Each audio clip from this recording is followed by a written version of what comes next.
জাতীয় সংসদ নির্বাচনের পর আজকে প্রায় দুদিন হয়ে গেল, ফল ঘোষিত হয়েছে গতকালকেই, এবং আজকে এরই মধ্যে আমরা দেখেছি গ্যাজেট হয়ে গেছে।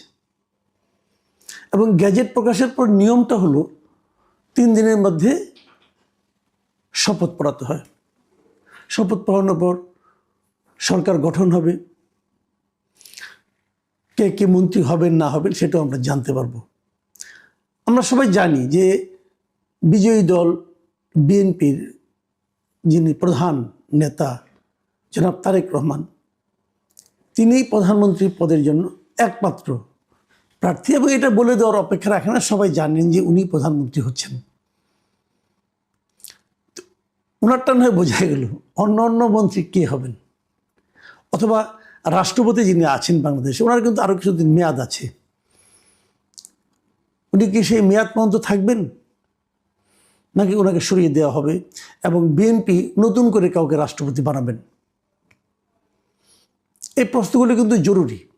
আগে রাষ্ট্রপতির বিষয়টা কথা বলি।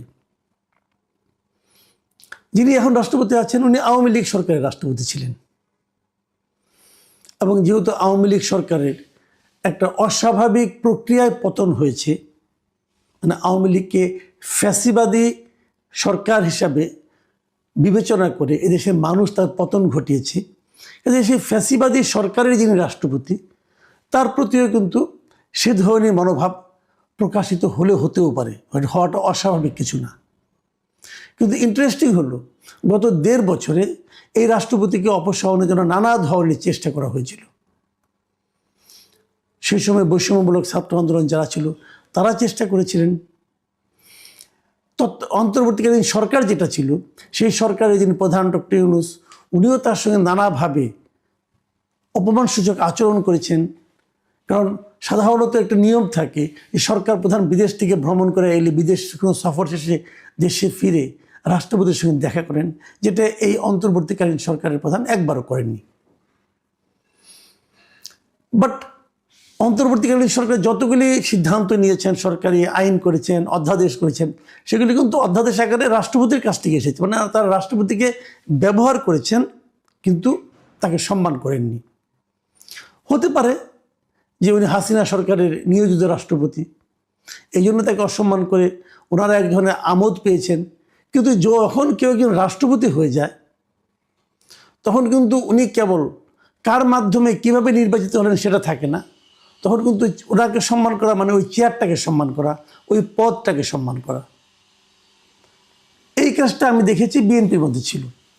বিএনপি কিন্তু কখনোই তাকে অসম্মান করে কোনো কিছু বলেনি, এবং যখন তাকে ওই পদ থেকে সরিয়ে দেওয়ার জন্য নানা উদ্যোগ নেওয়া হয়েছে, চাপ প্রয়োগ করা হয়েছে, আন্দোলনও হয়েছে, বিএনপি সেগুলোতে সায় দেয়নি।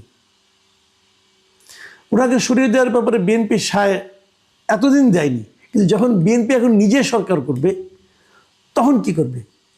তখন কি এই রাষ্ট্রপতিকে তার মেয়াদ পর্যন্ত থাকতে দেবে, নাকি তারা নিজেদের রাষ্ট্রপতি নিয়োগ করবে? নাকি প্রধানমন্ত্রী, যেহেতু মন্ত্রী পরিষদ যখন গঠিত হবে, সেই শপথ কিন্তু এই রাষ্ট্রপতি পড়াবেন। এই রাষ্ট্রপতি তারেক রহমান সহ ওনার মন্ত্রী পরিষদ যেটা হবে সেটাকে এই রাষ্ট্রপতি কিন্তু শপথ পড়াবেন।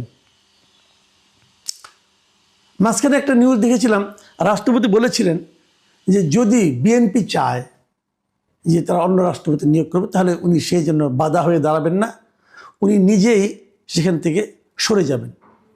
আমি মনে করি এটা ওনার অবশ্যই একটা সৌজন্যতার পরিচয় উনি দিয়েছেন। সে আলোচনা করা যেতে পারে, অথবা জাতীয় সংসদে কিন্তু রাষ্ট্রপতি তারা ইমপিচ করতে পারে, সরিয়ে দিতে পারে ভোটের মাধ্যমে। যে প্রক্রিয়া গঠন হয় সেই প্রক্রিয়া সরিয়ে দেওয়া যায়। এখন এই কোন পদ্ধতিতে কি হবে এটা হয়তো আমরা সময়ে দেখতে পারবো। তবে আমি আশা করব বিএনপি এমন কিছু করবে না যাতে এটা নিয়ে আরেকটা সমালোচনার তৈরি হয়। আমি নিজে প্রিফার করব তারা রাষ্ট্রপতির সঙ্গে আলাপ আলোচনার মাধ্যমে যদি রাষ্ট্রপতি নিজে থেকেই পদত্যাগ করেন এবং তাদেরকে নতুন রাষ্ট্রপতি নিয়োগের সুবিধা করে দেন, বিএনপি সেই পথে যাওয়াটাকে আমার পছন্দনীয় মনে হবে। আর যদি বিএনপি অতি বেশি উদার হন, তাহলে তারা বলবেন যে ঠিক আছে, আপনি আপনার মেয়াদ পর্যন্ত কন্টিনিউ করেন, তারপরে আমরা দেখব। তবে সেই ধরনের উদারতা আমাদের দেশে সাধারণত আমরা দেখিনি। বাইরে কিন্তু হয়। ইন্ডিয়াতে আমরা দেখেছি প্রণব মুখার্জি যখন বিজেপি সরকারে আসে, তখন কিন্তু প্রণব মুখার্জি রাষ্ট্রপতি ছিলেন, কংগ্রেসের রাষ্ট্রপতি ছিলেন। তিনি কিন্তু তার পূর্ণ মেয়াদ কন্টিনিউ করেছিলেন। যাই হোক, সেটা অন্য হিসাব, ওদের হিসাব যদি আমাদের চলবে না। আমাদের রাজনীতিতে এ ধরনের উদারতা আমরা দেখতে পাবো এরকম প্রত্যাশা করাটা অনেক সময় মানে স্বাভাবিক না আর কি। গণভোটে হাঁ বিপুলভাবে বিজয়ী হয়েছে। এখন হাতে বিজয় মানে কি? বিএনপি ক্ষমতায় এসছে বড় মেজরিটি নিয়ে। গণভোটে ক খ গ ঘ 4টা ভাগ আছে। ক খ গতে দেখা যায় কি আছে মোটামুটি, সেগুলো সব কি বিএনপিকে করতেই হবে? মানে অনেকে বলেন বা অনেকে ধারণা করেন যে এই গণভোটের বাস্তবায়ন নিয়ে, অর্থাৎ জুলাই সনদের বাস্তবায়ন নিয়ে একটা সমস্যা আমাদের সংসদে বা সামনে কিছুদিনের মধ্যে শুরু হবে। আবারও এই প্রশ্নটা করছি, বিএনপিকে কি গণভোটে উল্লিখিত সব কিছুই করতে হবে, বিশেষ করে ক খ? আমি গণভোটের যে ব্যালট আছে সেটা থেকে পড়ে আমার বক্তব্য হচ্ছে বিএনপি ক খ বাস্তবায়ন করতে বাধ্য নয়। আবারও বলছি, বিএনপি ক খ বাস্তবায়ন করতে সম্ভবত যোগ করলাম বাধ্য নয়। কেন? খুব মন দিয়ে শুনতে হবে। আমি এই ছবিটাও দিয়ে রাখছি, আপনারা প্রয়োজনে একটু চোখ রাখবেন ছবির দিকেও। 4টা ব্যাপারে সম্মতি দিচ্ছেন কি দিচ্ছেন না বলা হচ্ছে। এর মধ্যে খুব মন দিয়ে শুনুন, প্রতিটা শব্দ বাক্য বোঝা খুব জরুরি। নির্বাচনকালীন তত্ত্বাবধায়ক সরকার, নির্বাচন কমিশন এবং অন্যান্য সাংবিধানিক প্রতিষ্ঠান জুলাই সনদে বর্ণিত প্রক্রিয়ার আলোকে গঠন করা হইবে। খ, আগামী জাতীয় সংসদ হইবে 2 কক্ষ বিশিষ্ট ও জাতীয় সংসদ নির্বাচনে দলগুলোর প্রাপ্ত ভোটের অনুপাতে 100 সদস্য বিশিষ্ট একটি উচ্চকক্ষ গঠিত হইবে এবং সংবিধান সংশোধন করিতে হইলে উচ্চকক্ষের সংখ্যাগরিষ্ঠ সদস্যের অনুমোদন দরকার হইবে। গ, সংসদে নারী প্রতিনিধি বৃদ্ধি, বিরোধী দল হইতে ডেপুটি স্পিকার ও সংসদীয় কমিটির সভাপতি নির্বাচন, মৌলিক অধিকার, বিচার বিভাগের স্বাধীনতা, স্থানীয় সরকার, প্রধানমন্ত্রীর মেয়াদ, রাষ্ট্রপতির ক্ষমতা সহ তফসিলে বর্ণিত যে 30টি বিষয়ে জুলাই জাতীয় সনদে ঐক্যমত্য হইয়াছে সেগুলো বাস্তবায়নে আগামী সংসদ নির্বাচনে বিজয়ী রাজনৈতিক দলগুলো বাধ্য থাকিবে। ঘ, জুলাই সনদে বর্ণিত অপরাপর সংস্কার রাজনৈতিক দলগুলোর প্রতিশ্রুতি অনুসারে বাস্তবায়ন করা হইবে। আমি পরে যেটা বুঝতে পারছি, শুধু গ বিএনপিকে করতে, বিএনপি বাজেই জিতত, তাকে করতে বাধ্য থাকতে হতো। আমি শেষ বাক্যটা আবারও পড়ি। জুলাই জাতীয় সনদে ঐক্যমত্য হইয়াছে সেগুলো বাস্তবায়নে আগামী সংসদ নির্বাচনে বিজয়ী রাজনৈতিক দলগুলো বাধ্য থাকিবে। গতে বলা হয়েছে। কতে বলা হচ্ছে জুলাই সনদে বর্ণিত প্রক্রিয়ার আলোকে গঠন করা হইবে। খ হচ্ছে উচ্চকক্ষ গঠিত হইবে, সংখ্যাগরিষ্ঠ সদস্যের অনুমোদন দরকার হইবে। মানে একটা অপশন, এখানে বাধ্য থাকিবে বলা হয়নি। বা ক খকে আলাদা করতে হলো কেন? এটা তো গয়ের সাথে দিয়ে একসাথে বাধ্য থাকিবে বলে দেওয়া যাইত, যায়নি। আবারও বলছি, গতে বলা হচ্ছে জাতীয় সনদে ঐক্যমত্য হইয়াছে, মানে এখানে সবার যেগুলোতে একমত হয়েছেন, যেগুলোতে করার কোনো নোট অফ ডিসেন্ট নেই, সেগুলোই করতে বাধ্য থাকবে বলে বলছে ব্যালট। আর ক আর খ একটা অপিনিয়ন, আমি যেটা বুঝি, হাঁ বিজয়ের মাধ্যমে জনগণ একটা অপিনিয়ন দিয়েছে ক আর খ করলে তাদের কাছে, তারা যা মনে করে এটা হওয়া উচিত, এটা হলে ভালো হয়। ঘতে কিন্তু বলা হয়েছে অন্যান্য জিনিসগুলো রাজনৈতিক দলগুলো প্রতিশ্রুতি অনুসারে, তার মানে এর বাইরে গয়ের 30টা, কখতে যা উল্লেখ আছে তার বাইরে যেগুলো আছে সেগুলো সে প্রত্যেক দল তার মতো করে নোট অফ ডিসেন্ট ফলো করে সে করে ফেলবে। আমি স্পষ্টভাবে তাই বুঝতে পারছি।